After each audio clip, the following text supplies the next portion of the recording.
Now, here's a nice application. We can solve this system in several different ways.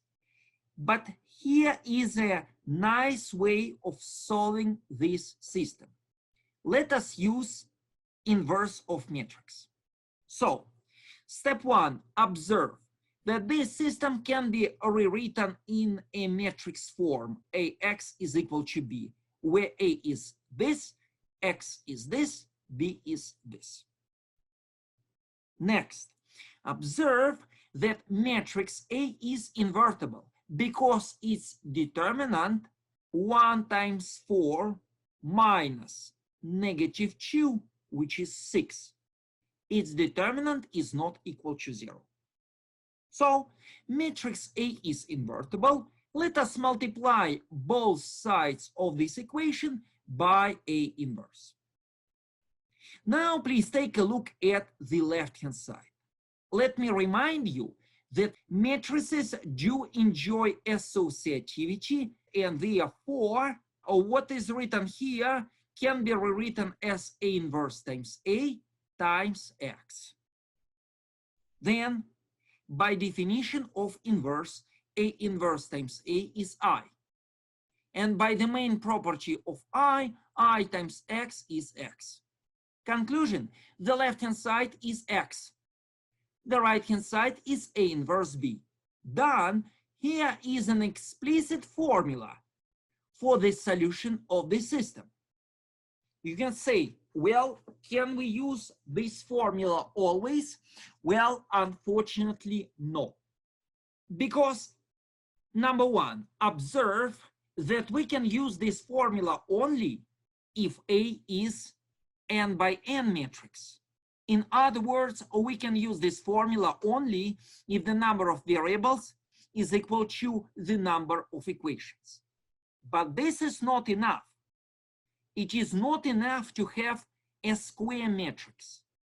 A has to be invertible. In other words, we can use this formula only if the number of variables is equal to the number of equations, and in addition to this, A is invertible matrix. Now, in our case, we replace A by 1, negative 2, 1, 4, B by 0, 6. We apply this formula to find inverse of our matrix. Done. Then by arithmetic, this fraction is equal to 1 over 6. We multiply this matrix by this matrix column using a row column rule. Done. By arithmetic, top is 12, bottom is 6. Then by definition of multiplication of a matrix by a constant. When we multiply a matrix by a constant, we multiply each entry by this constant. The result is 2, 1. So x1 is 2, x2 is 1. Done. Any questions about this example? Can you just briefly go over solving the system again, just the process? Sure. So do you understand how we get this formula? I'm not sure, no. Okay, so do you understand how we get this? Yes.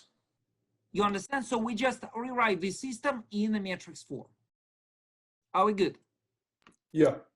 Okay, so now multiply both sides of this by A inverse from the left.